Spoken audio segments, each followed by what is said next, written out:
इतिहासाच्या साक्षीनं वैज्ञानिक दृष्टिकोन प्रगल्भ करणारे मराठवाडा खानदेशातील गौताळा ऑट्रमघाट अभयारण्य। मराठवाडा म्हटलं ना की आपल्या डोळ्यासमोर येतं ते अजंठा आणि वेरूळ ही जागतिक प्रसिद्धी लाभलेली पर्यटन स्थळ। त्याशिवाय मराठवाड्यात बघण्यासारखं दुसरं काहीच नाही हा अनेकांचा गैरसमज, पण तसं नाही बरं का। अजिंठा वेरूळ सारखी नसली तरी पण त्यापेक्षा काकणभर कमी असलेली आपलं आगळं वेगळं वैशिष्ट्य जपणारी आणखी काही स्थळं आहेत। त्यातीलच एक गौताळा ऑट्रमघाट अभयारण्य। चोखंदळ पर्यटकांनी इथं एकदा तरी भेट द्यावीच, कारण हे अभयारण्य असले तरी त्यात केवळ जंगली वन्यप्राणी पक्षी यांचेच वास्तव्य आहे असे नाही, तर आपल्या डोळ्याचं पारणं फेडणारी, आपल्या बुद्धीला खाद्य पुरवणारी, आपल्या ऐतिहासिक, आध्यात्मिक आणि वैज्ञानिक वारसाची साक्ष देणारी खासियत या अभयारण्याला लाभलेली आहे। मराठवाड्यातील सर्वात मोठे अभयारण्य म्हणून गौताळा गौरवलं गेलेलं आहे। इथं इतिहास, विज्ञान आणि अध्यात्म वन्य प्राण्यांच्या संगतीनं एकत्र नांदतात। एका विलक्षण शांततेची, पावित्र्याची आणि गूढ गंभीरतेची अनुभूती ह्या अभयारण्यात अनुभवता येते। असला अनुभव इतर कुठेही आपल्याला मिळू शकत नाही। आजच्या भाषेत जर सांगायचं झालं ना तर पर्यटकांना ऑल इन वन देणारे असं हे विविधांगी नटलेलं गौताळा अभयारण्य। 1986 मध्ये महाराष्ट्र शासनाने ह्यास अभयारण्य म्हणून घोषित केले। चंद्रकोरी आकाराचा भूप्रदेश, पानझडी वृक्षांनी नटलेले आणि अजिंठा व 7 माळ्याच्या डोंगरदरीत वसलेलं हे अभयारण्य। या अभयारण्यात प्रवेशास 2 मुख्य द्वार आहेत। एक हिवरखेडा गेट तर दुसरं पाटणा देवी गेट।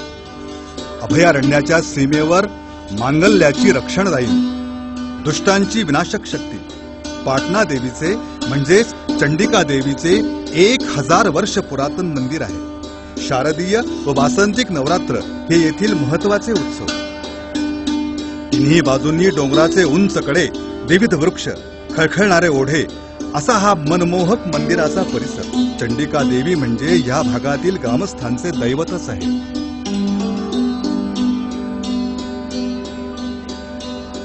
मंदिराच्या परिसरात येणाऱ्या भक्तांसाठी लीलावती ह्या सुंदर रमणीय उद्यानाची उभारणी केलेली आहे।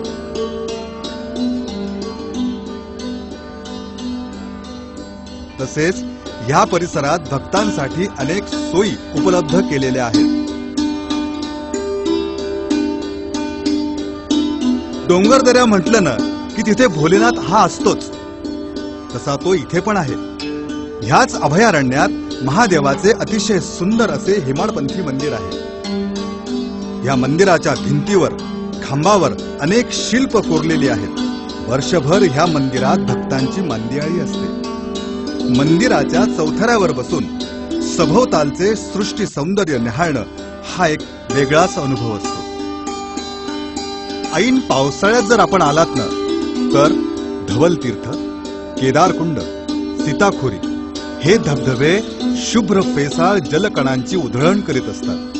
त्यांच्यातून पाझरणारे स्फटिक जल लावण्याचे लेणे बनते, सृष्टीमध्ये चैतन्य पसरविते। जिथं जाल तिथून तुम्हाला निसर्गाचं वेगळं देखणं रूप निहाळायलाच लावतो। गौताळ्यातील प्रत्येक जागा म्हणजे एक नवे व्ह्यू पॉइंट। पर्यटकांच्या संरक्षणासाठी आणि सुरक्षेसाठी ज्या ज्या ठिकाणी व्ह्यू पॉइंट आहेत त्या त्या ठिकाणी मजबूत लोखंडी कठडे उभारण्यात आलेले आहेत। सर्व अभयारण्याच्या जागेचा आस्वाद घेण्यासाठी वरंडार पाऊलवाटही निर्मित केलेली आहे। दुतर्फा फुलझाडांची लागवड पण केलेली आहे। तर पर्यटकांना क्षणभर विश्रांती घेण्यासाठी, नैसर्गिक मौन अनुभूती यासाठी, पोटाची आग विझविण्यासाठी अनेक ठिकाणी पगोडे बांधण्यात आलेले आहेत. आपल्या आजूबाजूला जी झाडं फुलं बहरतात ती दृष्टीला नुसती सुख देणारी नसतात. माणसाला होणाऱ्या प्रत्येक विकाराचा उपाय या झाडात, फुलात, पानात, खोडात आहे. या अभयारण्यात शेकडो वन औषधींची लागवड करण्यात आलेली आहे. रानकेळी, काळी मुसळी, केवडा, मुरडशेंग आदी वनस्पतींची जोपासना करण्यात आलेली आहे. अशा प्रकारे वनवैभव निहाळता निहाळता अचानक आपल्या पुढ्यात ठाकलेल्या अप्रतिम लेण्या बघून आपण थक्कच होतो. हा परिसर पितळखोरे म्हणून ओळखला जातो. ह्या लेण्यात एकंदर 13 गुफा आहेत. त्यातून भारताचा वेधक इतिहास व संस्कृती यांचे दर्शन घडते. अनेक विहारांनी युक्त ह्या लेण्या सर्वात मोठा हिनयान बौद्ध लेणी समूह म्हणून ओळखल्या जातो. यातील 13वी लेणी सर्वात उंच असून तिथून भोवतालचे विहंगम दृश्य भान हरपून सोडते. असं म्हटलं जातं की अजंठा आणि वेरूळ लेण्यापूर्वी इथं हे शिल्पकाम केले गेलेले आहे. हे सगळं बघून तृप्त झालेले आपण ही अप्रतिम कामगिरी बघणाऱ्या परमेश्वराला धन्यवाद देण्यासाठी आतुर झालेले असतो. आधुनिक गणिताचे जनक भास्कराचार्यांचा जन्म ह्याच भूमीतला. त्यांचा जन्म इसवी सन 1114 मध्ये पाटणा गावाजवळील विज्जलवीर येथे झाला. अतिशय कीर्ती संपन्न आणि धर्मगुणी असलेल्या भास्कराचार्यांनी गणितीय ज्ञानाचे शिखर गाठले. त्यांनी संपादित केलेली अंक प्रणाली आणि समीकरणे अनेक शतकापर्यंत युरोपात साध्य होत नव्हती. त्यांनी सिद्धांत शिरोमणी हा ग्रंथ 1150 मध्ये लिहिला. त्यांचे लीलावती, बीजगणित, गणिताध्याय, गोलाध्याय असे 4 खंड आहेत. 700 वर्ष याद्वारे गणित शिकविल्या जात होते. अन्य कोणतेही पुस्तक इतका काळ क्रमिक अभ्यासक्रम म्हणून वापरले गेलेले नाही. त्यांच्याच नावाने ह्या अभयारण्यात पर्यटकांना वनांची माहिती, अभयारण्याची माहिती देण्यासाठी एक निसर्ग परिचय केंद्राची निर्मिती केलेली आहे. भास्कराचार्यांची नेमणूक उज्जैन येथील खगोल शाळेचे प्रमुख म्हणून झाली होती. त्यांनी आजीवन हे पद सांभाळलं. इसवी सन 1185 मध्ये त्यांनी देह त्यागला. अशा या हिरव्या कंच वातावरणात अगदी बिनधास्तपणे बागडणारे वन्य प्राणी दिसले तर काय बहर येईल नाही का? तुमची ती पण इच्छा पूर्ण करण्यासाठी बिबट्या, लांडगे, कोल्हे, नीलगाई, रानडुकरे, माकड ह्यासारखे अनेक प्राणी,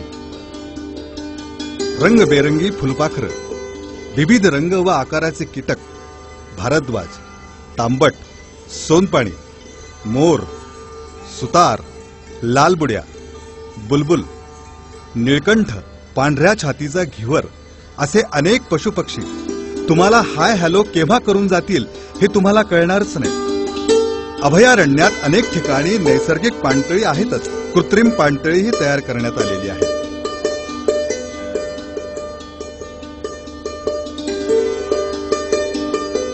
याचं संपूर्ण श्रेय जातं ते इथल्या वन अधिकाऱ्यांना आणि कर्मचाऱ्यांना. 24 तास त्यांची कडक निगराणी असते.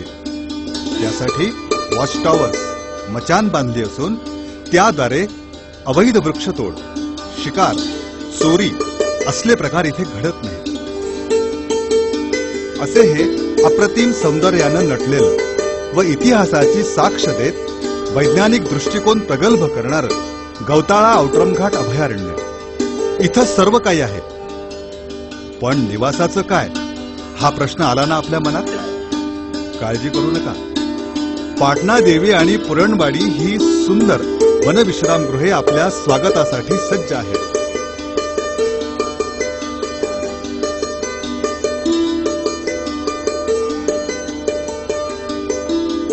आणि एवढेच नाही तर 50 व्यक्तींसाठी डॉर्मेंटरी हॉल, भोजनाची व्यवस्थाही इथे आहे. पुरातन मंदिरे, पितळ खोरे लेणी समूह, उंच डोंगर, खोल दरी, संपन्न वन, प्राणी पक्षीसृष्टी आणि मनाला मोहवून टाकणारे, सृष्टीत आनंदाची पखरण करणारे. वने हीच पाण्याचा मुख्य स्रोत, हे पटवून देणारे जलप्रपात, प्राचीन गणितीय शोधाचे ठिकाण, भास्कराचार्यांची जन्मभूमी, बौद्ध भिक्खूंच्या निवासामुळे परमपवित्र झालेले गौताळा अभयारण्य खानदेशातील जळगाव व मराठवाड्यातील औरंगाबाद जिल्ह्यात पसरलेला आहे. खानदेश मराठवाड्यात जर आलात ना आपण, तर केवळ अजिंठा आणि वेरूळ बघून जाऊ नका बरं का. थोडे इकडे या आणि मी आर्य नागापूरकर, वनपरिक्षेत्र अधिकारी, वन्यजीव नागर येथे 6 महिन्यापासून कार्यरत आहे आणि माझ्याकडे 5,500 हेक्टर क्षेत्र माझ्या रेंजमध्ये आहे. पर्यटकासाठी इथं सीताखोरी धबधबा म्हणून आहे. माझं नाव वामन बाबूराव गोरे, मी वनक्षेत्रपाल वन्यजीव कन्नड म्हणून कार्यरत आहे.